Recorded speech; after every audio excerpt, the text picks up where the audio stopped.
Have been off air for a long time, it seems, with the Talktagon. We're back again. It is December 27th, Thursday, and we're getting ready for UFC 232 coming up Saturday night. The pay-per-view portion, the main card, starts at 10 p.m. Eastern, 7 p.m. Pacific, and that's what we're going to focus on today. But what I do really want to cover is the UFC 232 press conference. We had it tonight. I had a chance to watch it. It took about 15 minutes for it to really get started. It was a little bit late. It was kind of similar to one of those Conor McGregor pressers, but we got into it. If I'm giving letter grades, which I typically do, I would give it an F minus, an E if you can give it that. It was ridiculous. It was stupid. But we will get into that. And a reminder before we head too far into it, I'm 1/3 of your co-hosting duo, Craig Allen. You can find me on Twitter and Instagram at Craig Allen FNP, and I'll hand it around the horn here in a second. But yeah, we're going to focus on the press conference to start off. Now, Kristen, I gave it an F minus. I can see by your reaction, neither one of you really agreeing with me, but I thought it was one of the worst press conferences I've ever seen, maybe in my entire life. I mean, not just hockey, baseball, but just sports related. It was terrible. What did you think of it? No, I actually agreed with your sentiment. That my shock was just how blunt you were about it, because I totally agree with that. I think from the start, it was just a very tense press conference, considering everything that has happened in the last few days, with obviously the moving of it from being in Las Vegas to now in California. And there was just a whole bunch of stories that were coming out about the fight card that wasn't necessarily about the fight card, like, or the people on it. It was a very tense time, and you could kind of see that on everyone's face. I mean, Cyborg looked like she was happy to be there. Amanda Nunes looked like she was happy to be there. But I mean, the back and forth with Gustafson and John Jones was something at first, and then it just kind of derailed, and I was like, oh no, this is going really, really bad. And then it just continued to get worse as it went on, and I kind of felt bad because no one expected the UFC to just move an entire card. You know, it's one of those unprecedented moments that they've had. So I understand why there was a lot of tension. I understand why it may have been annoying, but man, that was terrible. Like, I sit here all the time and rag on Bellator, like back-to-back cards. It makes sense, but it's stupid. Or Ryzen. Now you can't watch the tension and Floyd Mayweather fight if you're in the States, Mexico, Canada. You can't watch it, which is it's ridiculous. But the UFC uprooting a card on 6 days' notice, not totally refunding some people. People coming in from different countries, expecting to go to Vegas. Now they have to go to LA. And Ty, you and I went back and forth through, I don't know, Messenger, whatever it was. And you didn't quite agree with me on certain points, but I get what you meant. But still, it's ridiculous what they've done.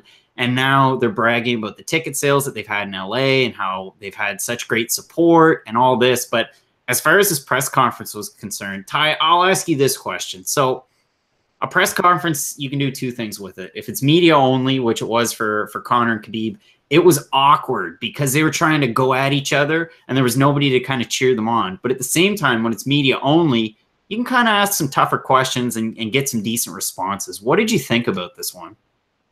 You know, when you get a mix like that, it's always hard to know what you're going to get. As you said, with the media, you can kind of dig deeper and expect us or whoever's there to do their job and you get some answers. With the fans yelling in the background and shit like that, it gets hectic and it gets stupid real quick.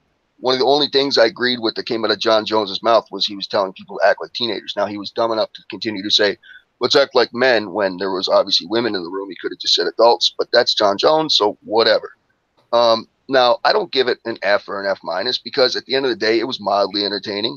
I like hearing Alexander Gustafsson talk shit. He doesn't often do it, and he was doing it today. So that was worth it for me just right there. I am surprised they shook hands, but it's not an F minus. You guys are – I'm the pessimistic, skeptical dude here, and you guys are supposed to be the positive people. So I'm surprised that you guys are like that. But I understand. I would give it probably a C. Could have been better. Dana White clearly still has a problem with Ariel Helwani as far as I'm concerned. It's pretty obvious. There were some other things that made it feel real awkward, and that was one of them. And I only point that out just because it added to the feel of just awkwardness. So we'll see what happens. I'm just so happy we have a fight, man. That's all I care about. Let's let these two guys tear each other apart. Who cares? I wonder moving forward, this is one of the things that wasn't totally addressed all that much, and I'll be the first to announce it. And you know what? I actually did get called out on Twitter for this, but I did a show last Friday, a live one on YouTube, and I had Gary Tonin, I had Mike Pendleton, I had my brother. We did the show. I pretty much went silent on social media, more or less. I retweeted some stuff, I liked some stuff, but realistically, I took a break. And Christmas and Boxing Day, I really didn't do hardly anything. Haven't written anything. Haven't really gotten into any tough discussions. But I was grilled because I did that, so I found that a little weird.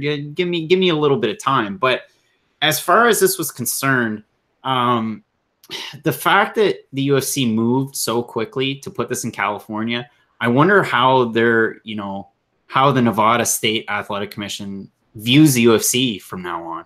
Like, are they going to want to work with them? How's the relationship with USADA going to work? It all seems kind of sketchy right now. I really think that that's not going to be an issue moving forward.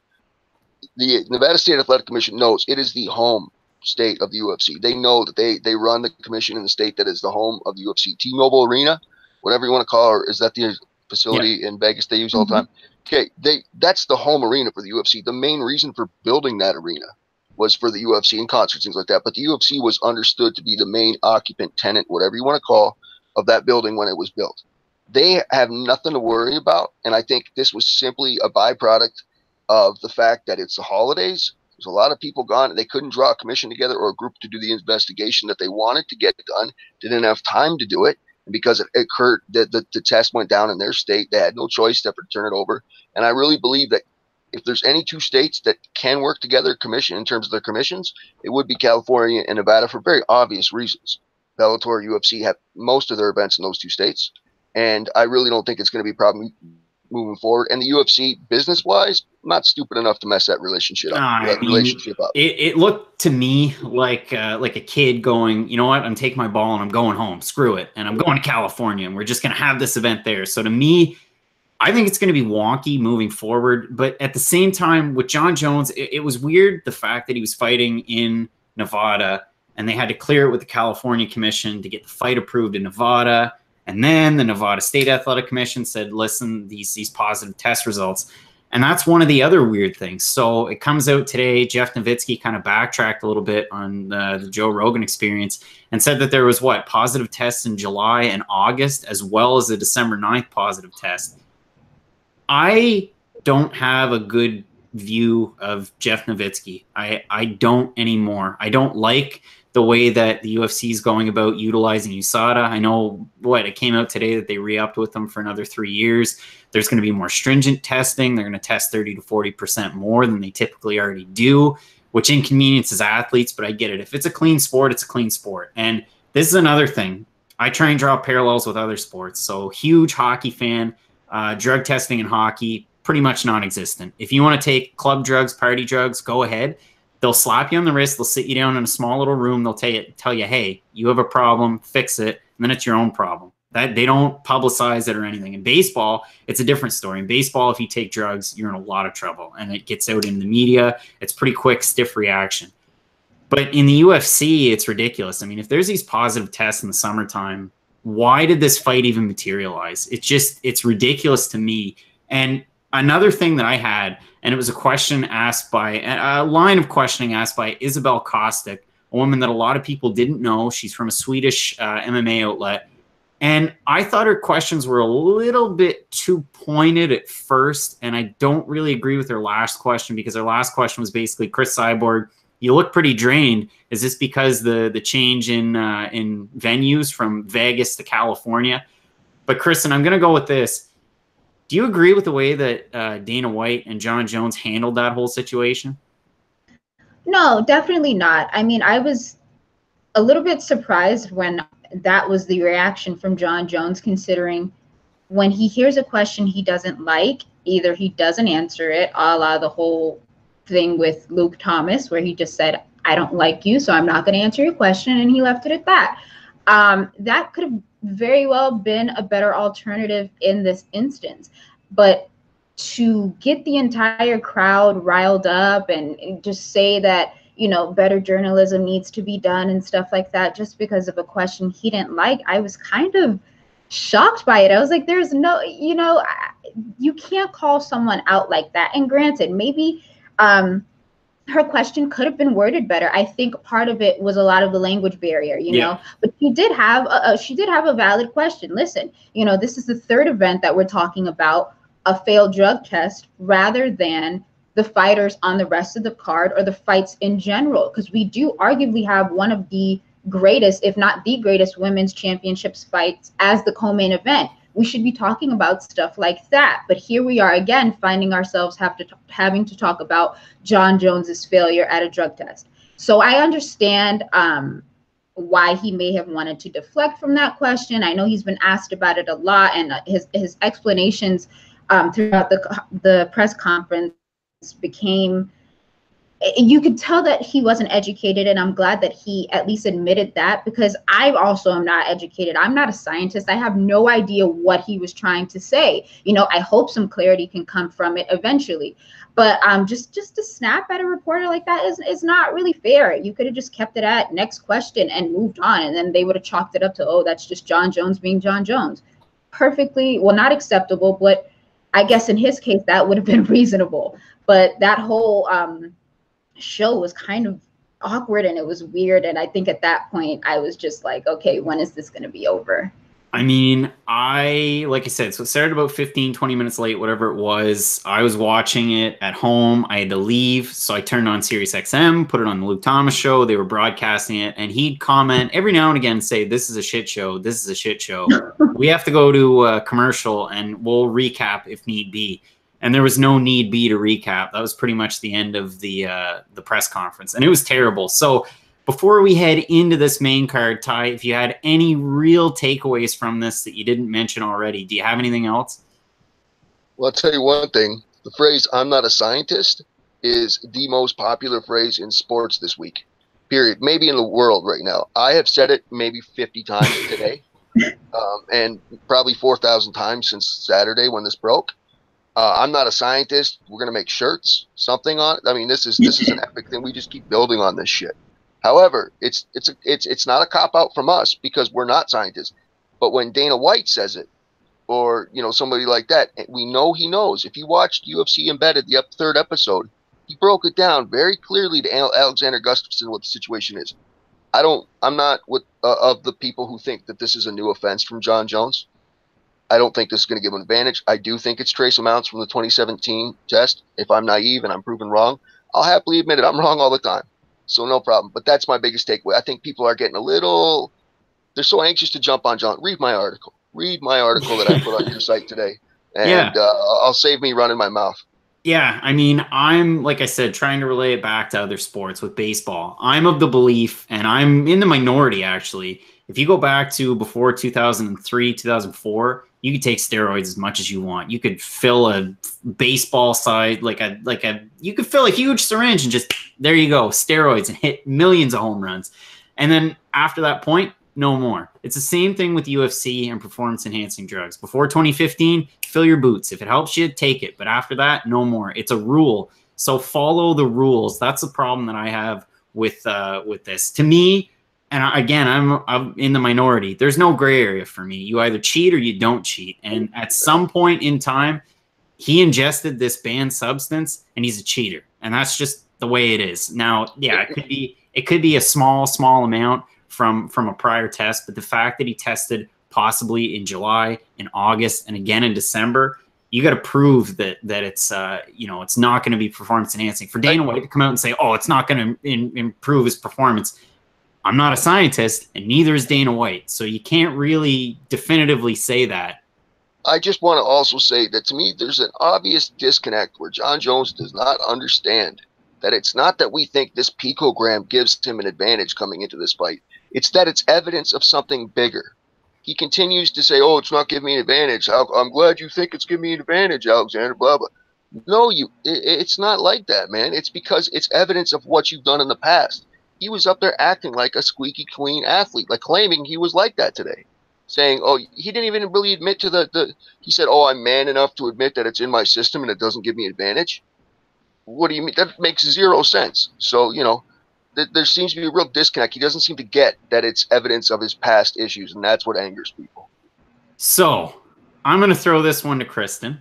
Let's get into the first fight on the main card. A guy who has tested positive with USADA. You got Chad Mendes taking on Alexander Volkanovski, and this could possibly be your next title challenger. I know there's two schools of thought. The fact that Mendes is ranked 5th and Volkanovski's ranked 10th, maybe not. But to me, I personally think that this could be your next title challenger. I thought it was kind of funny. I saw some tweets go out today. Some people said that Alexander Volkanovski is a poor man's Mendes, but I think this fight on paper matches up very well. Both men with 18 wins. Kristen, how do you see this one going? I mean, I could see why people would say that Volkanovski is the poor man's Mendes, but that's the thing. Both of them are outstanding wrestlers with knockout power. And Volkanovski is that kind of guy that's going to press forward. He's super aggressive, and that's what allows him to capitalize on some openings. So if he can push you up against the cage and get you down, he's going to get you down and unload on you like he would typically do to anyone else. The thing is, Mendes is a little bit more faster, and he's not the kind of fighter to let himself get caught in those positions. He's definitely the more experienced. And I mean, if Volkanovski presses forward, I could definitely see Mendes waiting just a little bit, just so he can capitalize on that small window so that he could be able to shoot, take him down, and then unload on those ground and pounds. And obviously, we've seen Chad Mendes knock out people left and right. I think he just knocked out Miles Jury in his comeback fight. So that's always a possibility. If this fight stays standing, they may strike with each other. But if it goes to the ground, I would give the advantage to Mendes, who's obviously the more experienced and more polished fighter. So for me, I'm going to have to say Mendes by decision. I mean, yeah, going with the favorite there, Mendes roughly minus 155 from the sites that I had a look at. And I really like what you said. I mean, I think if the fight goes to the ground, it's Mendes' fight. If it's on the feet, it's tough to try and go with metrics. And I broke down this entire card. I didn't put a lot of stock because a lot of the fighters on this card, maybe 3 or 4 fights in the UFC, so it's tough. But for Volkanovski, 6.09 significant strikes per minute compared to Mendes' 2.76, and that's against some really tough opponents. I mean, he's still getting takedowns in there, and both of these guys, great with the takedowns, great wrestling. And as far as height and reach, height's fairly similar. Volkanovski has a 5-inch reach advantage, so that could come into play. And I think if the fight is standing, I think Volkanovski has the edge there, also on a 15-fight win streak. Ty, how do you see this one going? I really think Chad Mendes, despite his layup, his experience is going to come into play here. He did beat Conor McGregor, but he's fought him. He's been in there against, some very, very tested opponents. And let's be honest, Volkanovski's biggest test was Darren Elkins. And he's coming off winning 6-fight win streak. Yeah, and he's 5-0 in the UFC, I believe. I think that Elkins fight was July. So, either way, he's undefeated. He's been around for a couple years, and it's now a big time. It's time for him to step up to see if he can get into this group of top 5, top 10 guys in his division. Mendes is a great test, but I think it's going to be too much. If the fight goes to the ground, I couldn't agree with you guys more. Volkanovski's in trouble. And I think that, I couldn't agree with Kristen more. I think Chad Mendes is experienced, but his wrestling ability, and I think he's going to submit him in the second round. I'd like to know who Volkanovski, if I could ask him, a couple days out from the fight, who his training partners are, because we know who Chad Mendes has. He's got the cream, of the crop in California to work with. And for Volkanovski, I don't know. At the same time, Mendes, he can work with guys like Josh Emmett, which I know they've worked together. I've seen it in training camp. That's a perfect guy. And I would love to see Josh Emmett come back to the UFC, maybe return early 2019. That's what he said to me in July or August. It's been a long time. And we haven't seen him fight since February. So I'm taking Volkanovski in this one. I think that advantage on the feet is going to pay off. And he's a plus 130 underdog, not overly sizable there. Our next fight, you get top light heavyweights, Ilir Latifi taking on Corey Anderson. I never pick Corey Anderson fights properly because he's the streakiest guy in the entire world. So, Kristen, who do you think is going to take this one? I'm definitely giving the edge to Ilir Latifi. I think this is a battle of who's better on the ground because they're obviously both great wrestlers. The thing is, Latifi has that knockout power, and Corey Anderson is definitely susceptible to being knocked out. So the thing is, if the fight stays standing, is Corey Anderson going to utilize his jabs and his kicks to be sure that he's out of range from those power shots from Ilir? Or is Ilir going to catch him like a lot of other fighters have done before and possibly knock him out? Or if it goes to the ground, even though he's a smaller guy at light heavyweight, Latifi is still no joke. Like, he is definitely that pressured fighter on the ground, and he has no problem finishing you there. But for me, I would have to say that Latifi should be the guy to beat Anderson. I don't know. Anderson hasn't really, I mean, he's always looked good in his fights, but there's always just that moment of opportunity where it's like, dang, you leave yourself open for these counters, and then bam, you're on the ground, and that's not good, and especially not good against someone like Latifi. So I'm picking him maybe by second round knockout. For Latifi, we know that he's in a good position, having Gustafsson, having Jimmy Manoa, having Gokhan Saki to work with in Sweden. So that's great. And it's weird because before his last fight, they were showing him training in Miami, and, you know, even more of the video of him riding horses shirtless on the beach, which is cool and everything. But I'm sure Sweden, you can't be doing that this time of year. Is it cool though? I mean, really, like ice cold. Okay, well, but go ahead. This is our second fight with number 5 taking on a number 10. Again, Corey Anderson is fighting against Patrick Cummins. I said, well, Patrick Cummins, Division I wrestler. He's looked good against wrestlers. And then Corey Anderson comes out with his Division II wrestling, I believe. He went to a Division II school and just totally dominated. And then I said, he's taking on Glover Teixeira. He's susceptible to the knockout. And then he beats Glover Teixeira. So what, like, I flip a coin. I don't know. Again, dart at a board. I don't know. I think for Latifi, it's weird because he's only ever lost to top-level fighters. And if you go back and look at his very first professional fight, it was against Blagoy Ivanov, who fought Junior Dos Santos, who was a World Series of Fighting heavyweight champ. And their fight ended by no contest because the ring broke. That interested me. I didn't know that. I didn't go that deep. But, yeah, Beeston 25-8. He's a tough guy to pick fights. What's his nickname now? Like Overtime? I think that's what it is. I think that's Corey Anderson's. But Beeston 25-8, terrible nickname. Latifi's the favorite, -145. Anderson, +125, something like that. Ty, who are you taking? Try and help me out. I'm gonna go with Anderson just because I believe he's coming off the biggest win of his career.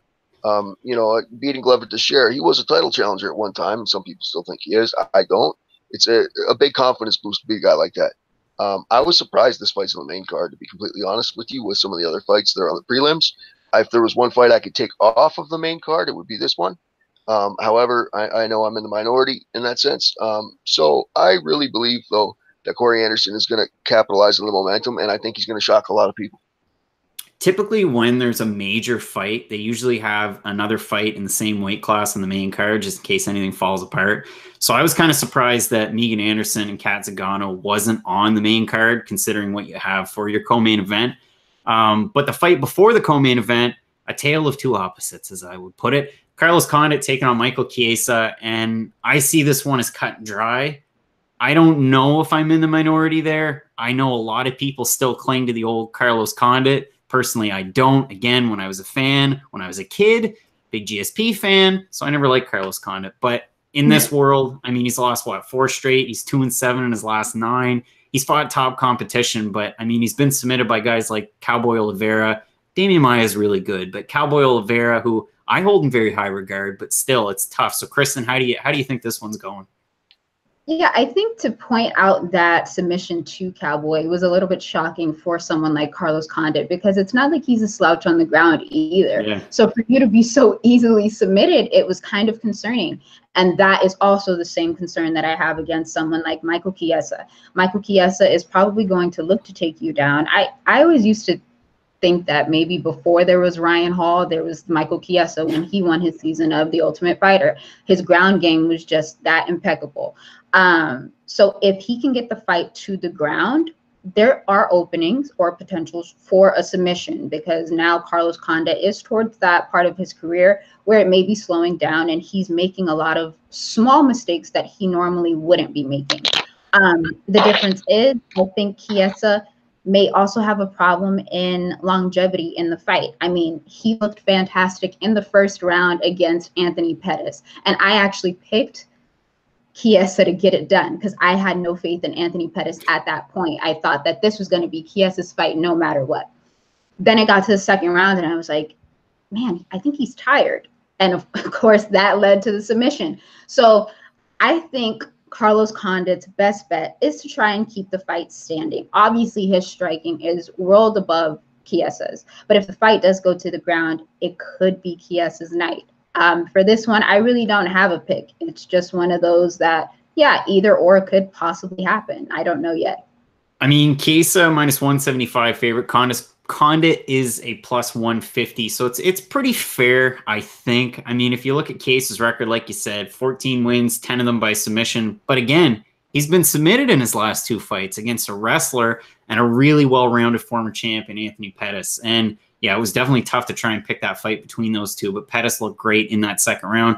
And realistically, Pettis didn't look that bad against Tony Ferguson his last fight, but he did break his hand. And looking forward to a good 2019, because I think Anthony Pettis is kind of back to what he used to be, and that's exciting for me. But heard it from Chiesa, I think it was today. He said that, yeah, welterweight, he's sticking with it. Now, Ty, do you think Carlos Condit can kind of find that former glory in the twilight of his career, or is it Michael Chiesa's fight?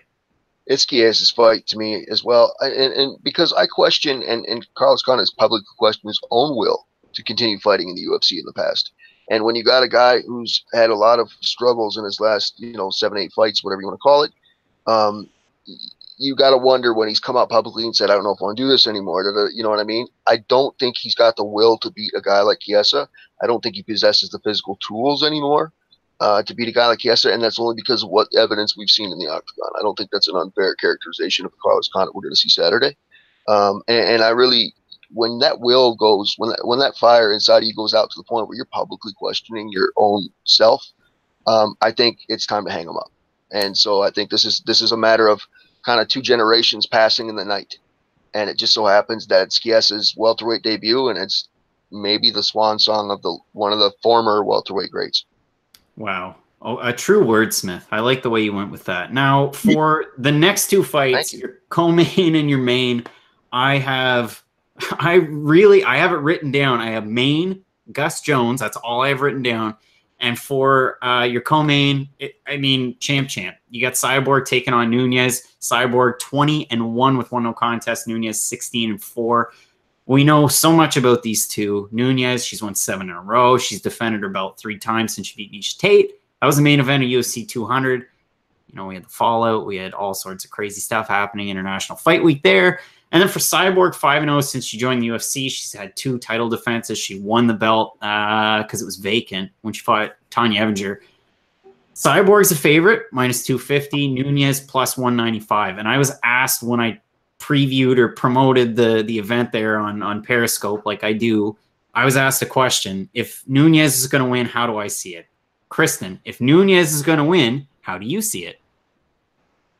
If Nunes is going to win, I think that she might have to try and take the fight to the ground. Cyborg definitely has not had those kinds of opponents that were willing to get her to that point. Obviously, she's an overwhelming fighter. She pressures, she moves forward. She's going to swarm you with a bunch of these punches.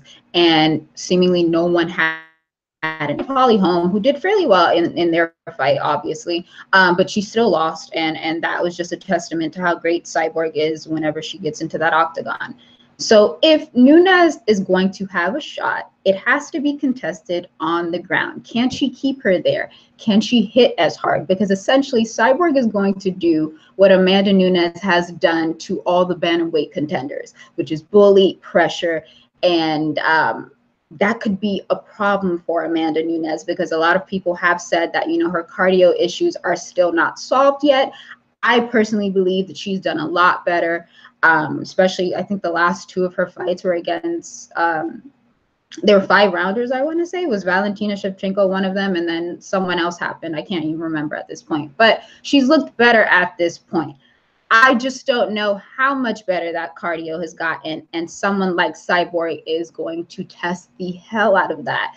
And I'm not worried for Amanda Nunes. I know she's going to do fantastic in the fight, but that's the only way that I can see it happen. I don't know if she can hit as hard at 145. I don't know if she's going to be able to match Cyborg's abilities, but that's why we have the fight, to see if any of this is true. I sit here and defend Cyborg. You know, great at jiu-jitsu. She's got Tito Ortiz as a wrestling coach, and that's well and good.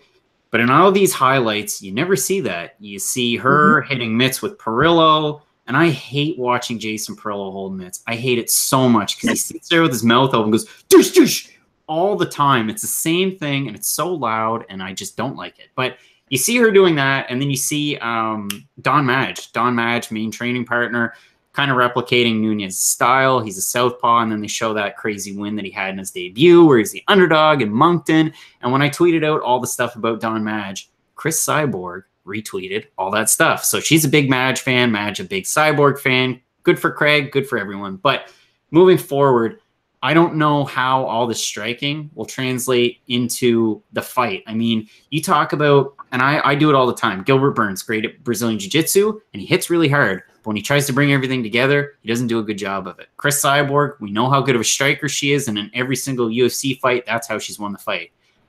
Against Holly Holm, the clinch game was an issue. Against Yana Kunitskaya, she went for a takedown. She pretty much got it. She didn't have to work all that hard for it, and then she lost. I mean, it was over quick, but still, that was how she did well. So that's how I see Nunes. If she's going to win the fight, she's got to take it to the ground, whether it's ground and pound or submission. That's how she's got to get it done. Now, Ty, how do you see that going? I mean, Amanda Nunes has one hell of a training partner and partner in general. I mean, for her to have Nina Ansaroff to work with, that's great in and of itself.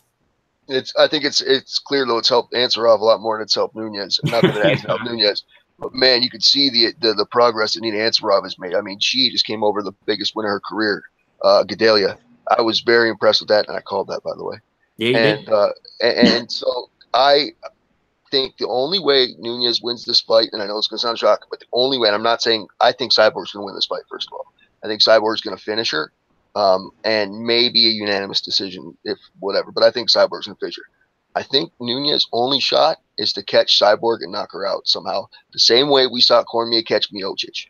I really think that's the only way that fight ends well for Nunes. I really do. They're going to be in the clinch, some exchange going to come away, and Cyborg's going to get hit, because I'm a firm believer that Cyborg has been tested just once in her entire career.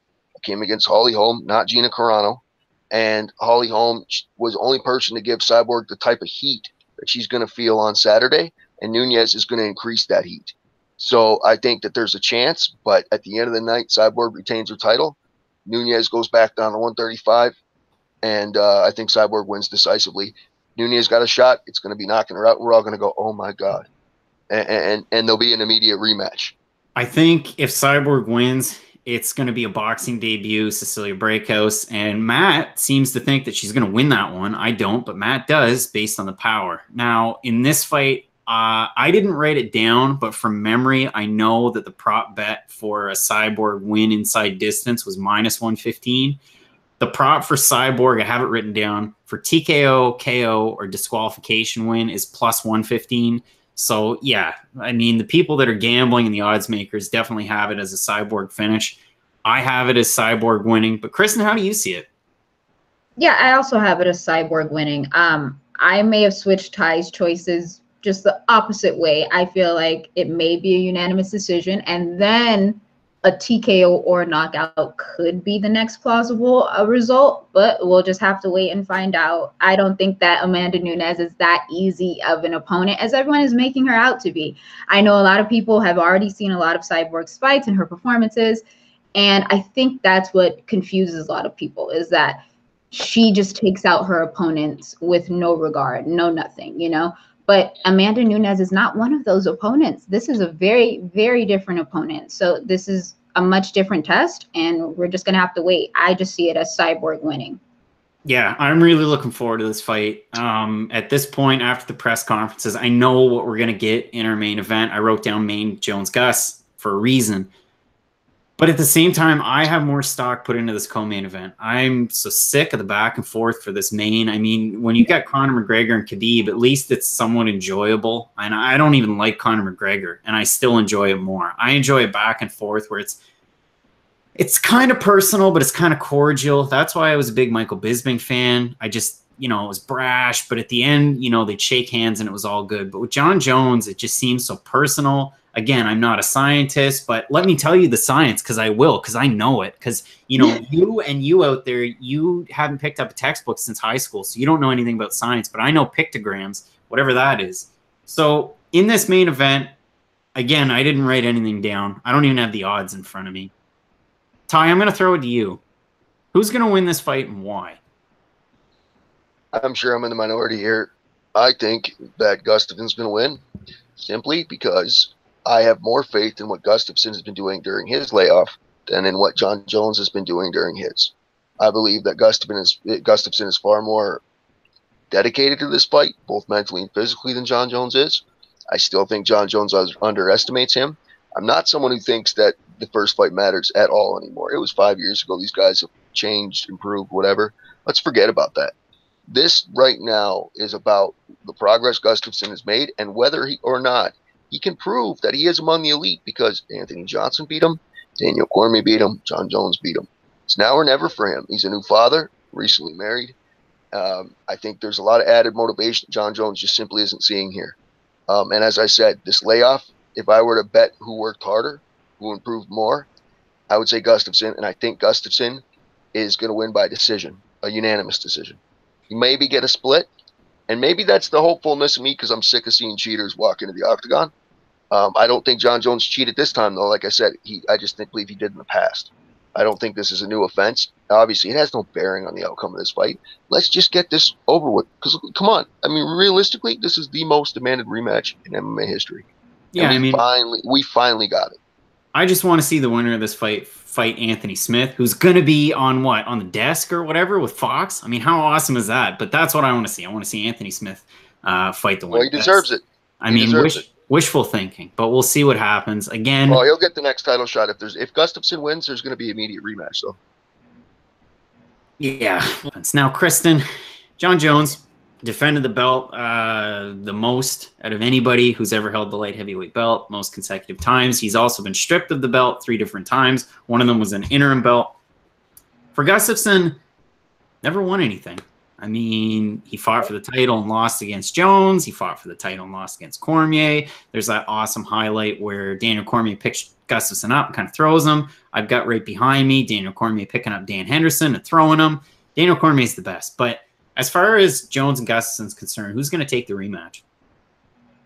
When I initially saw this fight was being made again, I was like, well, it has to be Jon Jones. He is supposed to have this comeback story, and it's supposed to be all better, and he's going to take this fight a lot more seriously. And I'm not saying that he is this time around. I'm a little bit concerned that maybe a lot of the stuff about the drug test has gotten under his skin. He continued to say, the picogram shouldn't have been brought up and this, that, and the other. And I think that he was definitely trying to put his on the fight. But now the majority of his focus has gone to defending himself. I don't know how much that takes away from the fight, but it could play a factor. The physicality of someone is just as important as the mentality. And if he's not 100% there in that fight, Gustafsson could definitely repeat the same success that he had in the first 3 rounds of the first fight. And I think in the press conference today, he said that I just needed to press a little bit more. And I think that's the key for Gustafsson in this fight. If he presses a little bit more, because let's face it, Jon Jones has faced those competitors that are not going to box with him out of range because he's the one with that lanky reach. Now you have Gustafsson, who also has that lanky reach, and he has no problem coming in and fighting you in that range. So Jon Jones can't just look for these punches and move away because Gustafsson is going to be there. Having said that, I hope that if Gustafsson is successful in those exchanges as he was in the first fight, he doesn't take his foot off the gas and he continues to press forward. He's going to need to, because now Jon Jones is going to go out there with the need to prove something. I am not a cheater. I've always been clean, and I can beat you without drugs or with drugs, but hopefully the former. So I feel like maybe Gustafsson could get it done. I feel like the press conference definitely swayed my opinion on this. So I'm going to say Gustafsson, also by decision, unanimous or split, either or. And if it does set up the third fight between the two, I just hope there's a lot less drama with it, because this got to the where we just wanted to see Khabib and Conor fight already. This is my same sentiment. I just want to see you two fight already, and we don't have to have the back and forth between you guys, because it's starting to get onto that point where it's like, okay, enough already. Third fight, special guest referee Daniel Cormier. That'd be awesome, but it probably won't happen. Jones. You said you didn't watch WWE anymore. What are you doing? I don't, but I watched some countdowns the other day. Anyway, it doesn't matter. Still, Attitude Era is what I like. John Jones minus 265, minus 285 on different sites, and the odds are actually getting a little bit closer. Gustafsson plus 245. If you got the chance to take Gustafsson, I'm sure the bet to pick him by decision is probably decent, and that might make some sense if you agree with Ty and Kristen. Myself, I've had Jones this whole time, and I've been throwing it around. I mean, you go back, you watch the other fight, and Gustafsson got caught a couple times, and the fifth round probably decided the fight. Fourth round, fifth round. It's tough. I mean, for me, Jones has a better ground game, but at the same time, Gustafsson took him down in that fight. But again, that was, many years ago. So it's really tough to try and call. But I think if you're going to pick, it's either going to be a Jones finish. I don't think he's going to win by decision, because Gustafsson would win by decision. So that's kind of how we're seeing it. That's how I'm seeing it. You guys are seeing it for Gustafsson. Realistically, living up to the moniker, the Fight Night picks, I'm going with Gustafsson by decision, and I'm surprised that all three of us agreed on that, but that's how I see it as well. I can't be mad at that, honestly, and also Fight Night picks. I can't be mad at that, and that anybody would pick Jones or Gustafsson right now. I mean, that's just not the way. As McGregor the cat comes and says hi, I don't know. I'm not surprised that we all agreed on it. Put it that way. Alexander Gustafsson has earned this opportunity. It's long overdue, and I think now he's going to apply everything he's learned, and he's going to make Jones pay for it. It should be. Is anyone factoring in ring rust when they're making their decision?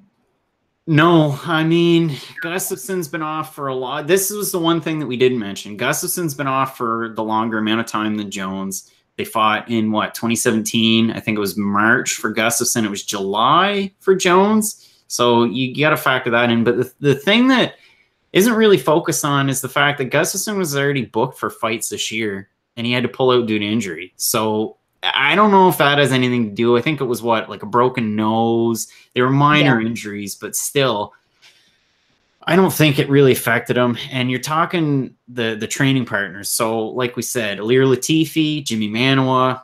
I mean, Latifi's great wrestling. Manawa gets knocked out. And then Gokhan Saki, who hasn't translated into a mixed martial artist, but still good training partners. And then you see John Jones working with that Russian who they don't name, and I don't personally know who it is, but looks like Gustafsson, both physically, size-wise. I mean, he probably replicate him well. I think Gustafsson can do better. Bob Marley dancing that guy can, though. Yeah, he probably can. And for Gustafsson, training partners, how hard he's trained, how often he's trained. John Jones, I boxed in my garage for a year. Why weren't you in the gym, John Jones? Like, did they kick you out of Jackson Wink? I don't get it. So maybe drop me into one of these pressers and let me ask the tough questions, but I don't know. Well, in order to drop in, you're going to have to fly out the Fight Night Picks jet, because it's just the way it goes. It's a tough world there. Luke Thomas can't even go this week. So I don't know, Craig. Maybe they got room for you. Yeah, the jet's currently parked. I can't afford the de-icer. That's the problem. The de-icer. Fuel is cheap. Yeah, after we lost the MMA in the afternoons helicopter, I'm grounded myself. So, whatever. Yeah, that's fine. But on Saturday night, I'm going to be doing a live event companion, but I'm doing just the main card. So we're going to start at, 10 p.m. Eastern, 7 p.m. Pacific, myself and Matt. Like I said before we came on air, there's going to be new setup. We're going to have a bird's eye camera up there. We're going to have new posters around. I've got some stuff ordered. There's going to be contests. there's a lot going on. So I'm going to keep busy with that. You can also find articles. Ty, you had one that came out today. I had one that came out, I think the tail end of last week was when it came out. FightNitPicks.net. Also the podcast. I put out the newest one, which I haven't done since November.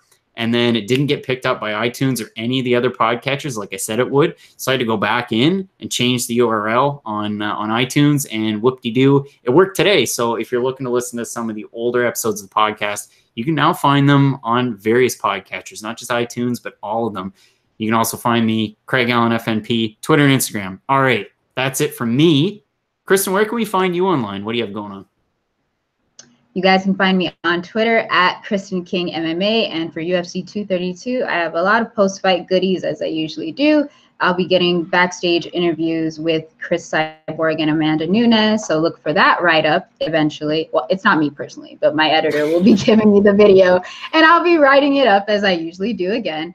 And Twitter Reacts and my Stars of the Night, which I typically focus on the prelim fighters because they deserve some shine too. 100%. Ty, she's your show. I'll let you wrap it up. My show. It's our show. We're a team. It's our show. You can catch me on Twitter at Above the Full Tie. I had an article come out today about the Gustafsson Jones fight. As you said, it's called Down with the King. Alexander Gustafsson attempts to dethrone MMA's most hated figure. I'm glad I got that done. Thank you so much, Craig, for taking that to the last minute. I really appreciate that, man. I'm going to have some more written content coming out post-fight and stuff like that. We had an episode of All 5 Rounds come out where my buddy Darren and I, as you know, we're like brothers. We kind of debate and take shots at each other for 20 minutes about the co-main and main event. So that was always fun. I was also fortunate enough to be asked back on Hank Smith's podcast today, The Smoke Break. I did that this afternoon, and we talked about this and everything else. So, yeah, check that out. You can find me, as I said, on Twitter, at Above the Full Tie, Facebook, Ty O'Keefe. YouTube, Ty O'Keefe, and on your website, FightNightPicks.net, and also at the Fight Network. I have some content on there from time to time. So, yeah, and also anybody looking for a semi-talented writer who likes to run his mouth for a living, hit me up. 100%. I mean, I'm glad that we could get back together for another episode of the Talktagon. It was great finally coming back to YouTube, and really, really looking forward to the pay-per-view this weekend. I mean, as far as the Fight Press prelims are concerned, there's 3 of them. There's elements to go with that. A lot of different storylines. You got BJ Penn, who's now 16-12-2, which is kind of hard to comprehend. The Kat Zingano fight, Megan Anderson. I mean, there's so many great fights, and yeah, I'm going to be on Twitter for those ones and then the live event companion. So really, really looking forward to it, and glad we could get back together and do another one of these episodes. Absolutely. It's fun. Thank you so much, Kristen, for tolerating my horrible schedule. And it's my fault that we have done this. So we're going to do this more often, and I really appreciate the time both you guys have given the show, because without it, it's not possible. Thanks, guys. So, Craig, that will be it for this episode of Talktagon. Thank you, Craig. Thank you, Kristen. And we will be back probably sooner than you want us to be.